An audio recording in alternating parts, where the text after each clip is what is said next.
आज की इस वीडियो में हम लोग कवर करेंगे ऑर्डर 26 ऑफ सीपीसी 9008 जिसका टाइटल है कमीशन। इस ऑर्डर से का जो सब्जेक्ट है कमीशन, इससे जो रेलेवेंट सेक्शन जो डील करते हैं सीपीसी के वो हैं section 75 to 78 and total 22 rules हैं इस ऑर्डर में जो डिस्कस हुए हैं। लेकिन इन रूल को कवर करने से पहले ज़रूरी है कि हमें आइडिया हो कि बेसिकली कमीशन किसे कहते हैं।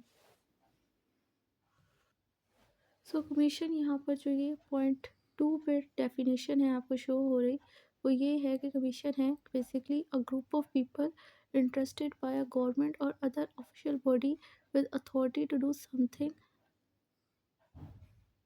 यानी कि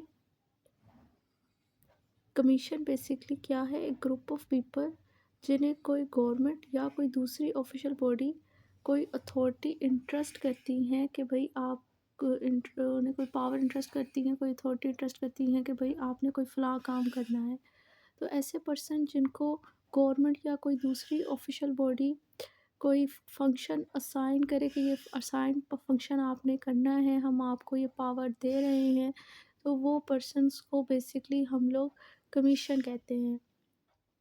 अब ऑर्डर 26 के तहत या सेक्शन 75 टू 78 ऑफ सीपीसी के तहत भी बेसिकली कमीशन जो है वो कोर्ट अपॉइंट करती है, और कमीशन को कोर्ट अपॉइंट करती है अपने आप को असिस्ट करने के लिए। बेसिकली फॉर पर्पसेस के लिए कमीशन अपॉइंट करती है कोर्ट, और ये फॉर पर्पसेस डिस्कस किए गए हैं सेक्शन 75 ऑफ सीपीसी के अंदर। जैसे कि एक फर्स्ट है एग्जामिनेशन ऑफ द विटनेस के लिए, या फिर एग्जामिनेशन ऑफ अकाउंट के लिए, लोकल इन्वेस्टिगेशन के लिए, या पार्टीशन करवाने के लिए।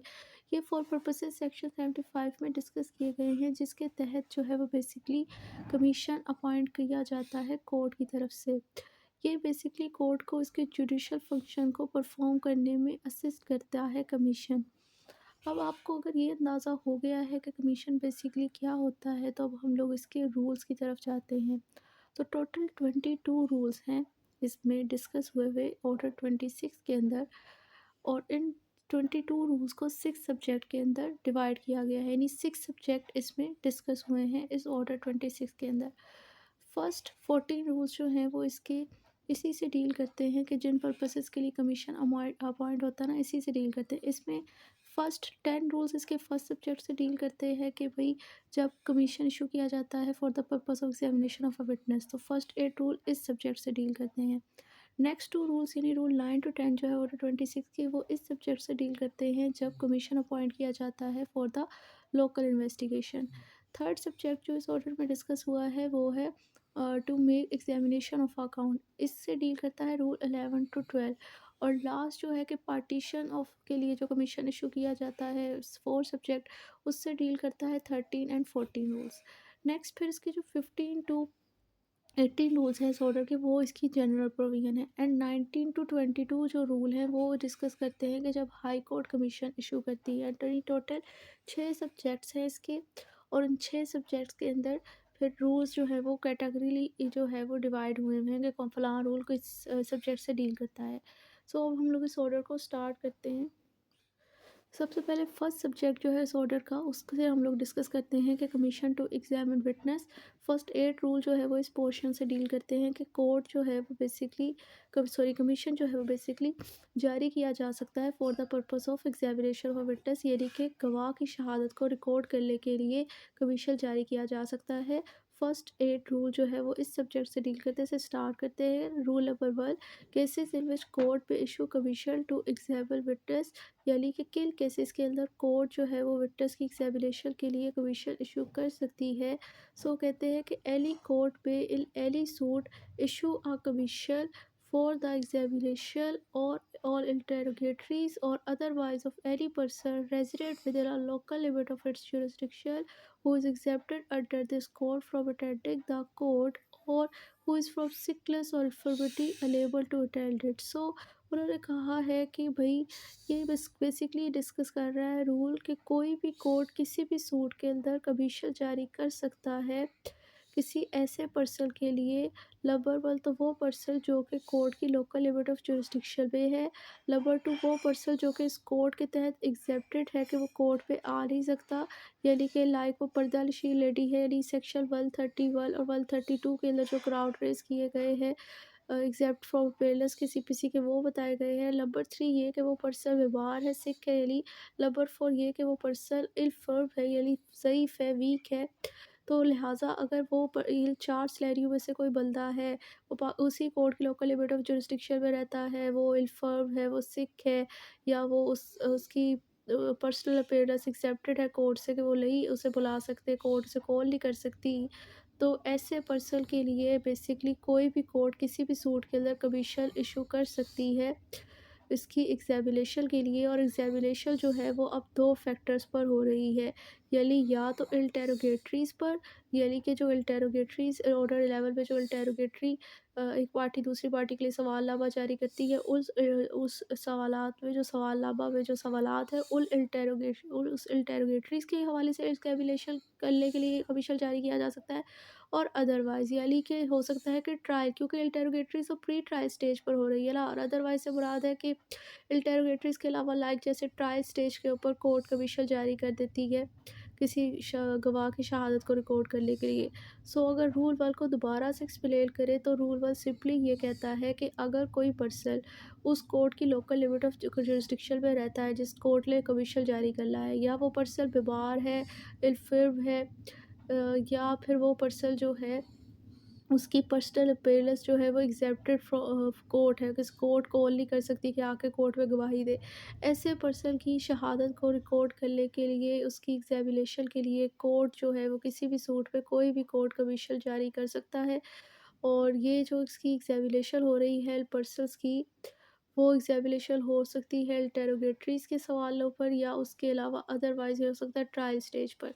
सो आई होप आपको रूल वेल क्लियर हो गया होगा। नेक्स्ट चलते हैं रूल 2 की तरफ। सो रूल 2 कहता है कि ऑर्डर फॉर कमीशन, इसमें बेसिकली बताया जा रहा है कि भाई ठीक है कि कमीशन तो हम कर सकते हैं, हम रूल 1 में पढ़ कर आए कि कमीशन जारी कर सकती कोई भी कोर्ट किसी भी सूट पे किल बंदों के लिए, वो भी डिस्कस कर लिया। लेकिन ये जो कमीशन का ऑर्डर है वो आया का कॉल जारी किस तरह जारी किया जाएगा ना।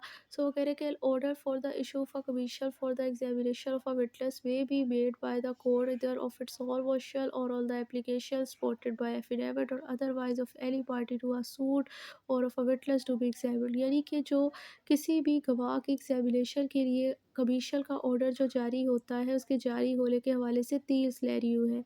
नंबर 1 तो ये कि वो कोर्ट बज़ाते खुद बगैर किसी पार्टी की दरख्वास्त के और मोशन रिस्यू वोटो खुद से किसी पार्टी की विटनेस की एग्जामिनेशन के लिए जो है वो कमीशन जारी कर सकती है कोर्ट। नंबर 2 ये कि वो किसी पार्टी ऑफ द सूट की दरख्वास्त के ऊपर ये कमीशन जारी कर सकती है for the purpose of examination of a witness, और ये दरख्वास्त जो है वो बयान हल्फी इसके साथ लगा होगा, या अदरवाइज़ यह हो सकता है बयान हल्फी ना लगा हो। उसके अलावा किसी भी गवाह की दरख्वास्त पर जो कि पर्सन चाहता है कि उसको कमीशन के थ्रू उसकी एग्जामिनेशन की जाए, उसकी दरख्वास्त के ऊपर भी कमीशन जारी करने का कोर्ट ऑर्डर दे सकती है। और इस दरख्वास्त के साथ भी अ, हो सकता है एफिडेविट लगा हो या ना लगा हो, इट्स इमैटेरियल। सो कमीशन को जारी करने का ऑर्डर कोर्ट दे सकती है 3 फैक्टर पर। नंबर 1 तो स्यू वोटो बगैर किसी पार्टी की दरख्वास्त पे। नंबर 2 जो पार्टी ऑफ द सूट है उसकी दरख्वास्त पे। नंबर 3 वो पर्सन जिस पर्सन जो विटनेस है वो खुद बाय कमीशन एग्जामिन होना चाहता है उसकी दरख्वास्त के ऊपर। इन 3 सिनेरियो के अंदर कमीशन जारी करने का ऑर्डर दे सकती है court for the purpose of examination of a witness. अब नेक्स्ट चलते हैं रूल 3 की तरफ। वो कहते हैं कि where witness reside within court jurisdiction। So वो कह रहे हैं कि commission for the examination of a person who reside within a local limit of the jurisdiction of a court issue the same may be issued to any person whom the court think fit to execute it। वो कह रहे हैं कि अगर तो commission जारी किया जा रहा है किसी ऐसे पर्सन की एग्जामिनेशन के लिए जो कि कोर्ट की लोकल लिमिट ऑफ जुरिस्डिक्शन में ही रहता है, तो कोर्ट इस पर्सन की एग्जामिनेशन के लिए जो कमीशन जारी करेगा, कमीशन के तौर पर जिस पर्सन को अपॉइंट करेगा वो किसी भी पर्सन को कर सकता है ऐसा कमिश्नर इस पर्सन की एग्जामिनेशन के लिए। कमिश्नर जिस पर्सन को अपॉइंट करेगा वो कोर्ट किसी भी पर्सन को कर सकता है जो कि उससे बेहतर लगता है कि इस कमीशन को एग्जीक्यूट करने के लिए ये बंदा ठीक है। सो रूल 3 बेसिकली बताया जा रहा है कि अगर आपका गवाह जिसके लिए आपने कमीशन जारी करना है उसकी एग्जामिनेशन के लिए वो कोर्ट के लोकल लिमिट ऑफ जुरिस्डिक्शन में रहता हो तो उसके लिए वो कमिश्नर मतलब जिसने कमीशन वाला का कमीशन के तहत एग्जामिनेशन रिकॉर्ड कर ली गवाह की वो कौन पर्सन होगा तो वो कहते हैं वो पर्सन होगा जिसे कोर्ट बेहतर समझती है इस सिनेरियो में कि वो इस कमीशन को का बेहतर तौर पर एग्जीक्यूट कर सकता है। It's totally discretion on the court. Next step for rule 4 okay, a person for whose examination commission will issue। अब रूल 4 के अंदर आपको ये बताया जा रहा है कि भाई किन लोगों के लिए किन गवाह पर्सन्स की एग्जामिनेशन के लिए कमीशन को जारी किया जा सकता है। सो फर्स्ट रूल में हम लोगों ने बेसिकली ये डिस्कस किया था कि किन केसेस के अंदर कमीशन जारी किया जा सकता है। रूल 3 में था कि भाई किस पर्सन को ऐसा कमिश्नर आप लोग अपॉइंट कर सकते हो जिसने कमीशन के फंक्शन को एग्जीक्यूट करना है। रूल 2 कहता था कि भई अच्छा कमीशन जारी तो होगा लेकिन कब ये ऑर्डर जारी किन सिनेरियो में किया जा सकता है कमीशन की अपॉइंटमेंट का। सो रूल 4 बेसिकली कहता है कि अब किन पर्सन्स की एग्जामिनेशन के लिए कमीशन जारी किया जाएगा। So sub rule 1 state that any court में in any suit issue a commission for the examination. वो कह रहे कोई भी कोर्ट किसी भी सूट के अंदर कमीशन जारी कर सकता है फॉर द एग्जामिनेशन एग्जामिनेशन के लिए किन पर्सन की clause A any person resident beyond the local limit of its jurisdiction. मतलब एक ऐसा पर्सन जो कि कोर्ट की लोकल लिमिट ऑफ जुरिस्डिक्शन से बाहर है उस पर्सन की एग्जामिनेशन के लिए कोर्ट जो है वो कमीशन जारी करने का ऑर्डर दे सकता है। And any person who is about to leave such limit before the date on which is required to examine in court। और इसी तरह जो डेट रिक्वायर्ड है कि जिस डेट पर कोर्ट में इसकी एग्जामिनेशन होगी उस डेट से पहले एक पर्सन के ऊपर ख्याल है कि इसने छोड़ जाना है कोर्ट की लोकल लिमिट ऑफ जुरिस्डिक्शन को तो इस पर्सन की एग्जामिनेशन के लिए कोर्ट कमीशन अपॉइंट कर सकती। Clause C any person in the service of a state any person in the service of the state who can not in the opinion of court attend without deterrent to the public service। या कोई person ऐसा है जो कि servant of state है और court के opinion के लिहाज से ये पर्सन कोर्ट में आ ही नहीं सकता अगर आएगा तो जो इसकी पब्लिक सर्विस है ना उस पर इफेक्ट पड़ेगा यानी बगैर अपनी उस पब्लिक सर्विस अपनी पब्लिक ड्यूटी को नुकसान पहुँचाए बगैर वो कोर्ट को में पर्सनली पेयर हो ही नहीं सकता अटेंड कर ही नहीं सकता। ऐसे पर्सन के लिए कोर्ट जो है कि एग्जामिनेशन करने के लिए कमीशन अपॉइंट कर सकती है। नेक्स्ट है sub rule 2 such commission may be issued to any court not being a high court within a local limit of his jurisdiction such person reside और टू एनी प्लीडर और other person whom the court show the commission may appoint. So अब वो कह रहे हैं कि ये जो ऊपर हम लोग पर्सन पढ़कर आए हैं ना इन पर्सन की एग्जामिनेशन के लिए बेसिकली कोर्ट एज कमिश्नर किसे अपॉइंट करती है जिसने कमीशन को एग्जीक्यूट कराना है तो वो कह रहे हैं कि ये कमीशन इशू किया जाएगा ऐसे कोर्ट को जिसकी लोकल लिमिट ऑफ जुरिस्डिक्शन में ये पर्सन सच पर्सन मतलब ये ABC वाले जो पर्सन बताए हुए हैं वो रहते हैं या तो ऐसे कोर्ट को जिसकी लोकल लिमिट ऑफ जुरिस्डिक्शन में ये लोग पढ़ रहे हैं उसे इस कमीशन को एग्जीक्यूट करने के लिए कमिश्नर के तौर पर अपॉइंट किया जाएगा। नंबर 1 और नंबर 2 या फिर किसी वकील को और नंबर 3 या फिर किसी ऐसे पर्सन को जिसे कोर्ट जो कमीशन जारी कर रही है ना वो बेहतर समझे वो अपॉइंट करे। लेकिन यहाँ पर बात ये ज़हन नशीन रख लें कि हाई कोर्ट को कभी भी अपॉइंट नहीं किया जाता as a commissioner for the purpose of the execution of a commission. ठीक है क्योंकि इधर बार लगा दी गई। सब रूल 3 कहता है the court on issue any commission under this rule shall direct whether the commissioner shall be return to itself और टू एनी सबऑर्डिनेट कोर्ट। इसी तरह वो कोर्ट जो कि कमीशन जारी कर रहा है इस रूल के तहत उसने उस कमीशन में ही ये डायरेक्शन दे देनी है कि आया जब कार्रवाई कंप्लीट हो जाएगी तो कमीशन मेरे पास ही इसकी पूरी जो ये कंप्लीट होने के बाद कमिश्नर अपनी प्रोसीडिंग कंप्लीट करने के बाद मेरे पास रिटर्न करनी है या फिर मेरे से किसी सबऑर्डिनेट कोर्ट यानी जो उससे इंफीरियर कोर्ट है उसके पास जानी है। नेक्स्ट अब आपके पास आ जाता है इसमें रूल 5 जो कि कहता है कमीशन और request to examine witness not within Pakistan. इसके साथ ही आप लोग साथ में मेंशन कर लें रूल 5 ऑफ ऑर्डर 26 के सेक्शन 77 ऑफ CPC। इसमें बेसिकली बताया जा रहा है कि when any court to which application is made for the issue of commission for the examination of a person residing at any place not within Pakistan.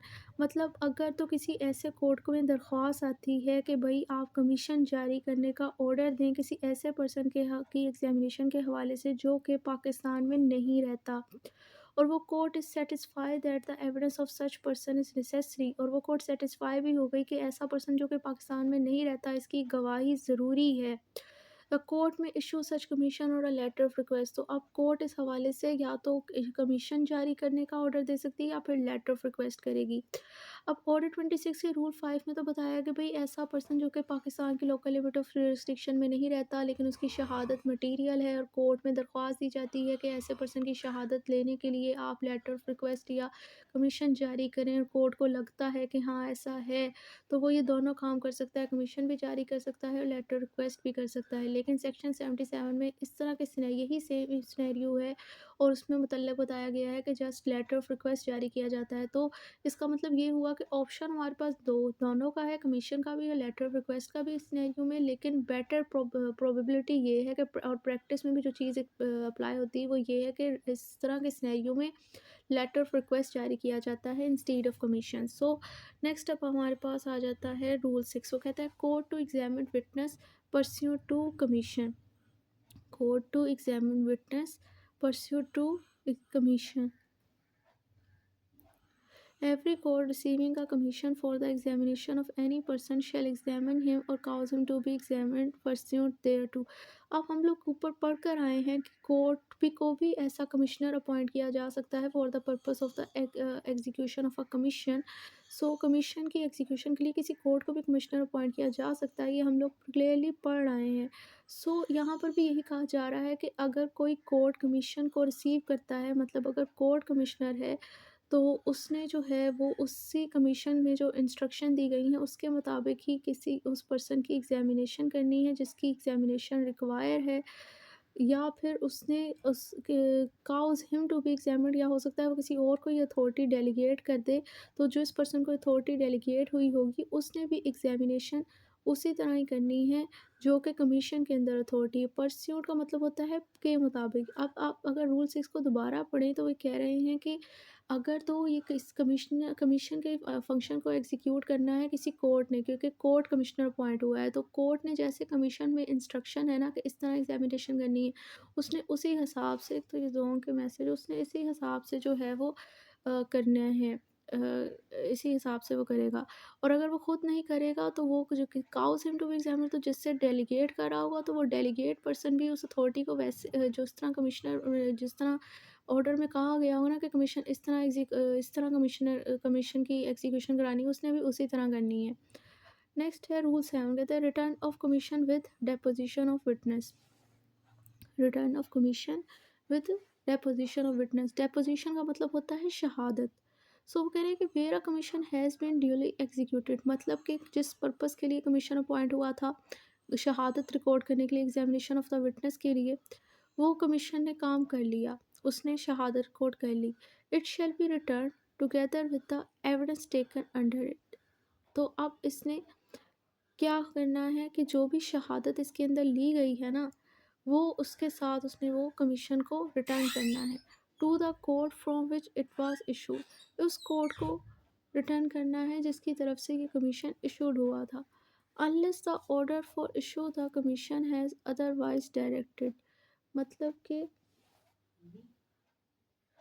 So rule 7 क्या है? Rule 7 return of commission with deposition of witness. Deposition का मतलब होता है शहादत वगैरह। मेरा commission has been duly executed, मतलब जिस पर्पज़ के लिए उसे अपॉइंट किया गया था ना एग्जामिनेशन ऑफ विटनेस करने के लिए, वो फंक्शन उसने परफॉर्म कर लिया। ड्यूली एग्जीक्यूटेड मतलब कम्प्लीटली तौर पर उसका जो टास्क था वो उसने एग्जीक्यूट कर लिया, परफॉर्म कर लिया। Then it shall be return together with the evidence taken under it. तो अब इस सिचुएशन में उस कमीशन को रिटर्न किया जाएगा उस एविडेंस के साथ जो कि इस कमीशन के तहत उसने रिकॉर्ड की, to the court from which it was issue, मतलब जिस कोर्ट के ऑर्डर पे ये कमीशन जारी हुआ था उस कोर्ट को ये कमीशन रिटर्न किया जाएगा अलॉन्ग विद द एविडेंस जो कि कमीशन के तहत उसने कमिश्नर रिकॉर्ड किया। अनलेस, ये जनरल रूल है, एक्सेप्शन इसकी है unless the order for issue the commission has otherwise directed, मतलब जो कमीशन का order unless the order for issue the commission has otherwise directed, यानी कि जो कमीशन का ऑर्डर जारी हुआ था ना कि भाई आपने ये शहादत रिकॉर्ड करनी है, इस पार्ट की एग्ज़ामिनेशन करनी है, उसमें अगर कोई दूसरी डायरेक्शन दी गई थी कि मैं वो कोर्ट कहता जिसने जारी किया था वो कहता था मुझे नहीं आपने बल्कि मुझसे सबऑर्डिनेट कोर्ट को ये सारी कार्रवाई जो आपने की उसके पास सबमिट करनी। अगर ये उसमें यानी उससे हट के डायरेक्शन दी गई है कि मेरे पास नहीं किसी और के पास आपने जमा करवाना है, तब उस चीज़ को फ़ॉलो किया जाएगा। In which case the commission shall be return in terms of such order. तो अब इस सिचुएशन में कमीशन जो रिटर्न होगी वो उस ऑर्डर की कवायद व ज़वाबित के मुताबिक होगी, यानी टर्म्स एंड कंडीशन के मुताबिक होगी। And the commission and the return thereto and the evidence taken under it shall form part of a record of a suit. अब ये जो कमीशन है और जो इसके अंदर रिटर्न किया जा रहा है चीज़ें और जो यानी प्रोसीडिंग और जो एविडेंस इसके तहत लिया गया है वो सूट के रिकॉर्ड का हिस्सा बन जाएगी। क्या साहब है। नेक्स्ट ये जो ब्रैकेट लाइन हो कहते हैं subject to the provision of the next following rule. मतलब ये रिकॉर्ड का हिस्सा बनेगी जो एविडेंस इस कमीशन के तहत लिया गया है। It become part of the record of the suit. Suit का हिस्सा तो बन गया लेकिन ये बनेगा नेक्स्ट फॉलोइंग रूल की प्रोविजन को मद्देनज़र रखते हुए ऐसा किया जाएगा, यानी रूल 8 की प्रोविजन को मद्देनज़र रखते हुए ऐसा किया जाएगा। नेक्स्ट है रूल 8 की तरफ जाएँ। रूल 8 की तरफ जाते हैं। कहते हैं व्हेन डेपोजिशन में बी रीड इन एविडेंस, मतलब ये जो शहादत रिकॉर्ड की जा रही है एग्जामिनेशन के थ्रू, इसको कब आप ऐसा एविडेंस कंसीडर कर सकते हैं। अच्छा, यहाँ पर रूल 8 को डिस्कस करने से पहले अभी एक चीज़ जो है जो कि आप अपना माइंड इधर से ही क्लियर कर जाएँ ताकि प्रॉब्लम ना हो आपको, तो वो ये है कि भई जो मैं डिस्कस तो मुझे रूल 1 में ही कर लेनी चाहिए थी लेकिन कोई बात नहीं, डिले नहीं हुआ। यहाँ पर अब आप लोग जब पढ़ रहे हो एग्ज़ामिनेशन का वर्ड, तो आपके माइंड में क्या आ रहा है कि क्या ये एग्ज़ामिनेशन चीफ़ और क्रॉस एग्ज़ामिनेशन दोनों हो रही हैं? यानी कि कमीशन के थ्रू क्या, जब हम वो कह रहे हैं ना एग्जामिनेशन ऑफ विटनेस के लिए पॉइंट करें, तो एग्जामिनेशन में तो 4 स्टेजेस होते हैं। Examination chief, cross examination, re examination chief और री क्रॉस एग्जामिनेशन। तो क्या कमीशन के थ्रू ये सारे स्टेजेस पूरे हो रहे हैं, यानी एग्जामिनेशन चीफ और क्रॉस एग्जामिनेशन दोनों हो रहे हैं? तो इसका आंसर है नहीं। कमीशन ने जस्ट ना एग्जामिनेशन इन चीफ करनी है, बाकी क्रॉस एग्जामिनेशन उस विटनेस की कोर्ट में ही आकर होनी है। जब अपोज़िट पार्टी भी मौजूद होगी, उसका वकील मौजूद होगा, उसकी प्रेज़ेंस के अंदर क्रॉस एग्ज़ामिनेशन होती है, क्योंकि अगर उसकी मौजूदगी में ना हो, अपोज़िट पार्टी मौजूदगी में क्रॉस एग्ज़ामिनेशन, तो उसकी कोई वैलिडिटी नहीं होती। तो कमीशन के थ्रू जो विटनेस की एग्ज़ामिनेशन हो रही है, वो जस्ट एग्ज़ामिनेशन इन चीफ़ की हद तक कमीशन अपॉइंट हो रहा है, not for the cross examination. So वो कह रहे हैं कि when deposition may be read in evidence, ये जो शहादत जो है ना, रूल 8, आप रूल 8 की तरफ चलते हैं, तो वो कह रहे हैं कि जो शहादत रिकॉर्ड की जा रही है बाय द कमीशन, उस शहादत को आप लोग एविडेंस के तौर पर कब कंसीडर कर सकते हो। सो कह रहे हैं evidence taken under a commission shall not be read as a evidence in the suit without the consent of a party against whom the same is offered. मतलब जिस पार्टी के अगेंस्ट आप लोगों ने ये जो कमीशन के थ्रू शहादत रिकॉर्ड हुई है उस चीज़ को इस्तेमाल करना है, तो वो कह रहे हैं कि उस पार्टी के अगेंस्ट वो चीज़ वो एविडेंस के तौर पर इस्तेमाल हो ही नहीं सकती तब तक जब तक उसकी कंसेंट ना हो। मतलब अगर जो भी आपने शहादत रिकॉर्ड की है बाय कमीशन, वो अगर जिस पार्टी के अगेंस्ट आपने इस्तेमाल करनी है, उसको इस्तेमाल करने की ज़रूरी है उस पार्टी की कंसेंट हो। अगर वो कंसेंट ही ना दे तो उसकी कंसेंट के बगैर ऐसी शहादत जो कि कमीशन के थ्रू रिकॉर्ड की गई है उसको उसके अगेंस्ट इस्तेमाल नहीं कर सकती, क्योंकि हो सकता है वो पार्टी ऑब्जेक्ट कर दे, वो कहे भई आपने सही पैरामीटर अडॉप्ट नहीं की। वो हो सकता है वो ये कह सकता है कि इसने मुझसे ज़ोर ज़बरदस्ती से ये बयान दिलवाया, मैं तो ये बयान देना ही नहीं चाहता था, यानी मेरी फ्री कंसेंट नहीं थी जिस टाइम इसने मुझसे शहादत इस तरह की ली। तो अगर वो पार्टी ऑब्जेक्ट कर देती है देन उसकी जो शहादत कमीशन के थ्रू रिकॉर्ड हुई है वो उसके अगेंस्ट आप यूज़ नहीं कर सकते। अगर आपने उसके अगेंस्ट यूज़ करनी है तो आप उसकी कंसेंट के साथ यूज़ करोगे। सो आई होप आपको पॉइंट समझ आ गया। नेक्स्ट ये जनरल रूल। अब इसी जनरल रूल की एक्सेप्शन है, unless so, clause A, the person who gives the evidence is beyond the jurisdiction of a court or dead or unable from sickness or infirmity to attend to be personally examined or exempted from personal appearance in the court, or the person in the service of a state who cannot, in the opinion of a court, attend without detriment to the public service. So, अब क्लाउज़ ए में ना basically list of person बताई है जिन persons की शहादत जो कि commission के थ्रू रिकॉर्ड की गई है, और वो बेशक वो लोग कंसेंट दें या ना दें वो इमटेरियल है इनके मैटर में। इनकी कंसेंट के बगैर भी अगर इनकी शहादत कमीशन के थ्रू रिकॉर्ड हुई है तो वो इनके अगेंस्ट एविडेंस के तौर पर ली जा सकती है। वो कौन से पर्सन हैं? नंबर 1 तो वो पर्सन जो कि कोर्ट की लोकल लिमिट ऑफ जुरिस्डिक्शन से बाहर है। नंबर 2 वो पर्सन जिसकी डेथ हो गई। नंबर 3 वो पर्सन जो कि सिक है। नंबर 4 वो पर्सन जो कि इन्फर्म है और वो ये सिक और इन्फर्म पर्सन जो है वो अब पर्सनल एग्जामिन नहीं कर सकते। नंबर 5 वो पर्सन जो कि exempted from personal appearance in court person, मतलब जिस पर्सन को आप कॉल नहीं कर सकते कोर्ट में कि वो पर्सनली अपीयर हो कोर्ट में, जैसे प्रधानशील लेडी। और नंबर 6 वो नंबर 4 5 हाँ, नंबर 6 वो पर्सन जो कि सर्वेंट ऑफ स्टेट है और वो अगर कोर्ट में आएगा तो उससे उसकी जो पब्लिक ड्यूटी है उसका नुकसान होगा, कोर्ट को ऐसा लगता है। तो ये जो 6 लोग हैं ना, अगर इन 6 बंदों की शहादत कमीशन के थ्रू रिकॉर्ड हो गई, अब इन लोगों की शहादत जो है वो इनके अगेंस्ट कोर्ट इस्तेमाल कर सकता है बगैर इनकी कंसेंट के। इनकी कंसेंट लेने की उसे ज़रूरत नहीं है।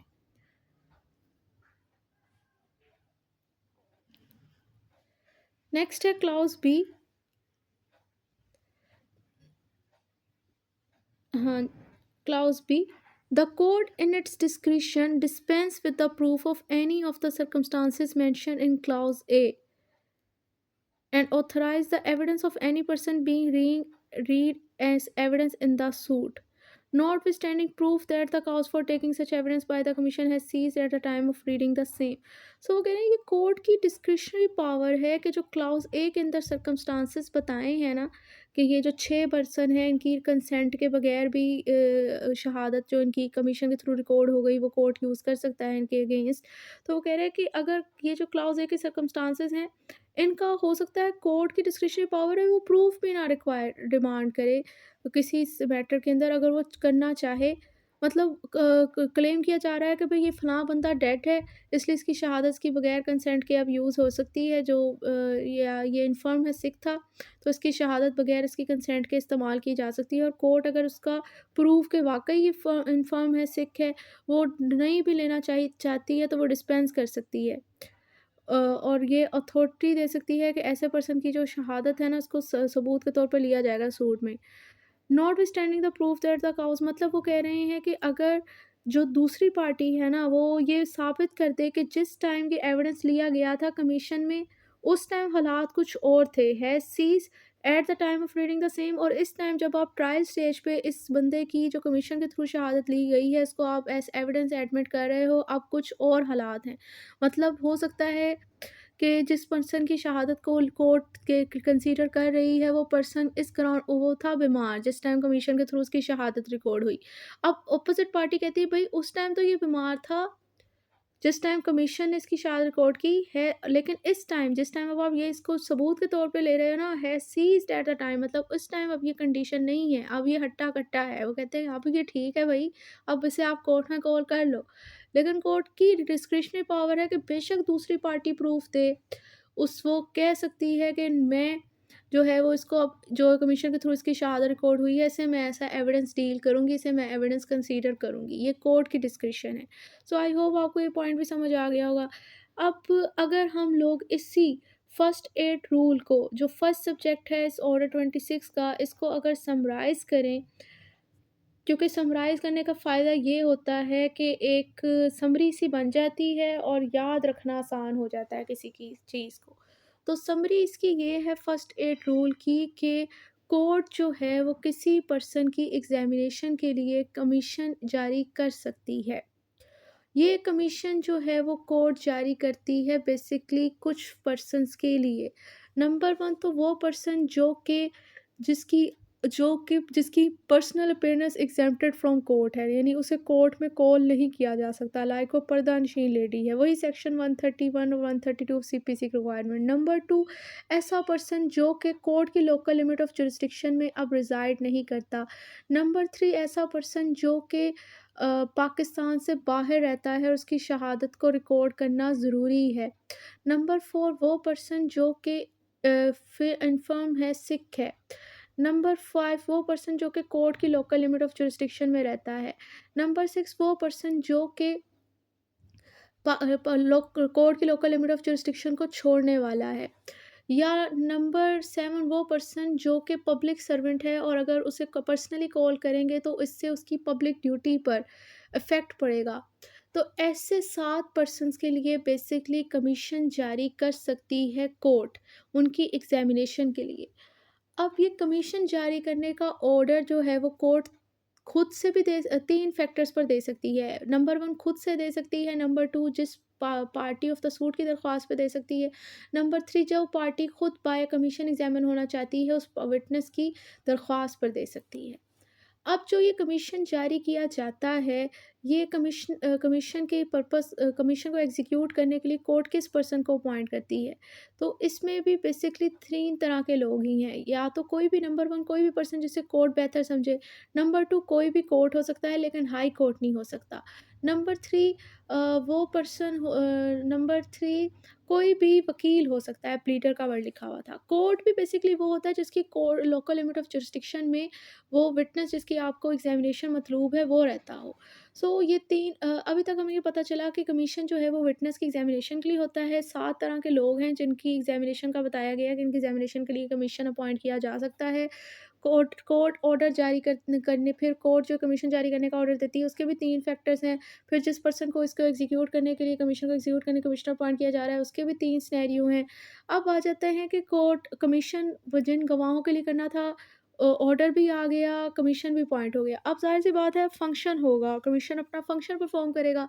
तो फंक्शन परफ़ॉर्म करने के हवाले से उस पर ये है, यही ऑब्लिगेशन है कमिश्नर पर कि भई जिस तरह कमीशन के अंदर ऑर्डर दिया गया है ना कि किस तरह कमीशन की प्रोसेस को एग्ज़ीक्यूट करना है, उसने उसी तरह करना है। अब वो खुद भी कर सकता है या फिर किसी और को भी डेलीगेट कर सकता है अथॉरिटी। और बाद में एक पूरा प्रोसेस करने के बाद जो उसे डायरेक्शन दी गई है कि उसने यानी या तो उसे डायरेक्शन दी है गई है कि जिस कोर्ट ने कमीशन इशू किया है आपने उसी को ये कमीशन की प्रोसीडिंग प्लस एविडेंस जो आपने उसे रिकॉर्ड किया है इसके दौरान वो जमा करवाना है। और अगर कोर्ट ने कहा है कि नहीं, जिस कोर्ट ने इशू किया उसने कहा है कि मुझे नहीं, मेरे से सबऑर्डिनेट कोर्ट को जारी करना है, तो आपने उसको करना है। अब आप लोगों ने ये डिलीवर कर देना है कि जो भी आपके कमीशन की प्रोसीडिंग थी उस दौरान जो आपने एविडेंस लिया कमिश्नर ने। बाद में जब ये वसूल पा लेगा कोर्ट, जिसने कमीशन का ऑर्डर जारी किया था उसे part of the record of the suit बना लेगा। और फिर उसके बाद जो कमीशन के थ्रू शहादत ली गई है उसे जो है वो एविडेंस के तौर पर भी कोर्ट डील कर सकता है। लेकिन यहाँ पर रिक्वायरमेंट है कि जिस पार्टी के अगेंस्ट उसे एविडेंस के तौर पर लेना है ना, उसकी कंसेंट के बगैर नहीं ले सकते। टोटल 7 क्लासेस ऑफ पर्सन हैं जिसमें बताए गए थे कि उनकी कंसेंट के बगैर भी जो कमीशन के अंदर शहादत रिकॉर्ड होती है वो उनकी कंसेंट के बगैर भी उनके अगेंस्ट यूज़ की जा सकती है। सो आई होप अब आपको इस समरी के साथ समझ आ गया होगा कि ये जो फर्स्ट एड रूल हैं वो बेसिकली किस सब्जेक्ट के बारे में और क्या बात करना चाह रहे हैं। नेक्स्ट अब हम लोग चलते हैं इसके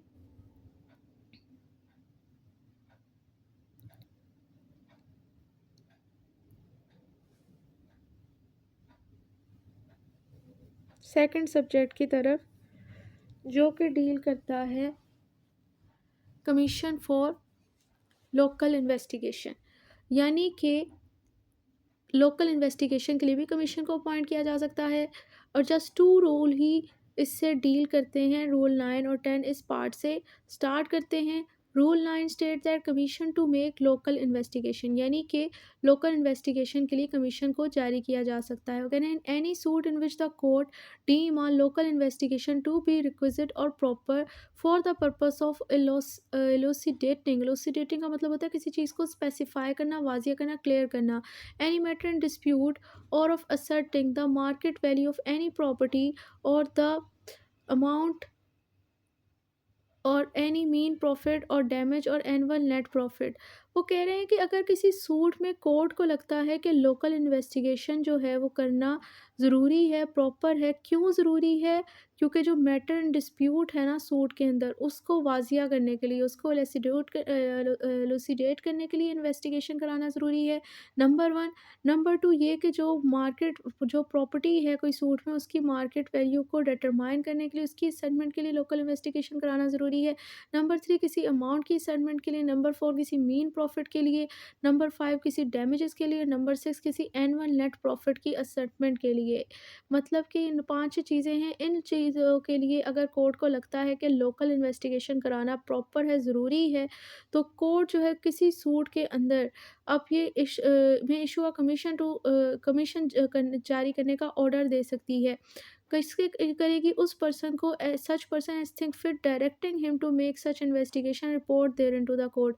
मतलब ये 5-6 फैक्टर जो हमने एग्जिस्ट किए, अगर किसी सूट में कोर्ट को नज़र आ रहे हैं तो इनके लिए लोकल इन्वेस्टिगेशन करने के लिए कमीशन जारी करने का कोर्ट ऑर्डर दे सकती है। अब कमीशन वो इशू करेगी किसी ऐसे पर्सन को, यानी कि अब कमीशन एग्जीक्यूशन कराने के लिए, उसकी एग्जीक्यूट कराने के लिए किसी ऐसे पर्सन को ये जारी करेगी जो कि उसे बेहतर लगेगा, और साथ ही उसे फिर डायरेक्शन दे देगी कि भाई अब आपने इन्वेस्टिगेशन करनी है, रिपोर्ट बनानी है और कोर्ट को फिर आपने देनी है ये रिपोर्ट। प्रोवाइडेड दैट, प्रोवाइजो क्या कहता है, where the provincial government has made rule as to the person to whom such commission shall be issued, the court shall be bound by such rule. यानी कि लोकल इन्वेस्टिगेशन के लिए जो commission appoint किया जाता है, अब लोकल इन्वेस्टिगेशन किसने के लिए कौन ऐसा कमिश्नर होगा, उसके हवाले से अगर प्रोविंशनल गवर्नमेंट ने कोई रूल्स एंड रेगुलेशन बनाए हैं कि भाई फ़लाँ लोकल इन्वेस्टिगेशन के लिए जब आपने कमीशन अपॉइंट करना है ना, तो फ़लाँ पर्सन होना चाहिए ऐसा कमिश्नर। अगर प्रोविंशनल गवर्नमेंट ने कोई ऐसे रूल्स बनाए हैं, तो फिर कोर्ट बाउंड, शेल का वर्ड लिखा, तो कोर्ट बाउंड है रूल्स के ऊपर, कि उसने फिर उन्हीं रूल्स की को अंडर कंसिडरेशन रखते हुए, इस जब लोकल इन्वेस्टिगेशन कमीशन पॉइंट हो रही है, तो फिर जो रूल्स बनाए हैं कि इस मैटर के अंदर किस पर्सन को ऐसा कमिश्नर अपॉइंट करना है, प्रोविंशनल गवर्नमेंट के वाले से कोई रूल बनाए, तो फिर वो कोर्ट उसी रूल्स को कंसीडर करते हुए किसी बंदे को अपॉइंट करेगी ऐसा commissioner, for the purpose of local investigation. Next है rule 10, procedure of commissioner. Total 3 sub rule हैं